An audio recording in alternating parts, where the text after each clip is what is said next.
તોરણી ગામ ખાતે આવ્યા છે। આજથી 5 દિવસ પહેલાં એક 6 વર્ષની માસૂમ દીકરીને અહીંના આચાર્ય જે હતા પ્રાથમિક શાળામાં, જ્યારે શાળાએ મૂકવા એમની મમ્મી ગઈ, એમની ગાડીમાં લઈ જઈને એણે પીખી નાખી, ગળું દબાવીને માસૂમ દીકરીની હત્યા કરી નાખી। ત્યારે આપણું બધાનું હૃદય ધ્રુજી જાય। આવી રાક્ષસી કૃત્ય કરનાર નરાધમ આ જ શાળાના ગોવિંદ નટ કરીને આચાર્ય છે। ત્યારે શિક્ષણ જગતનું માથું નમી જાય એવું કૃત્ય એમણે જ્યારે કર્યું છે, ત્યારે અમે આ પરિવારની જે દીકરી અમારી આ વચ્ચે નથી રમતી, હરતી રમતી દીકરી આજે નથી, ત્યારે એમની આત્માને પ્રકૃતિ શાંતિ આપે, સાથે પરિવાર પર જે દુઃખ આવી પડ્યું છે ત્યારે પરિવારને સાંત્વના આપવા માટે અમે આવ્યા છે।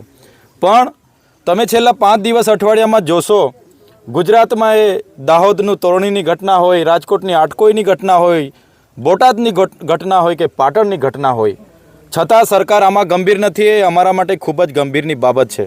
આ વિસ્તારના નેતાઓ મૌન સેવીને બેઠા છે। કેમ ભાઈ, બીજા રાજ્યમાં કંઈ થાય છે તો અમે મીટ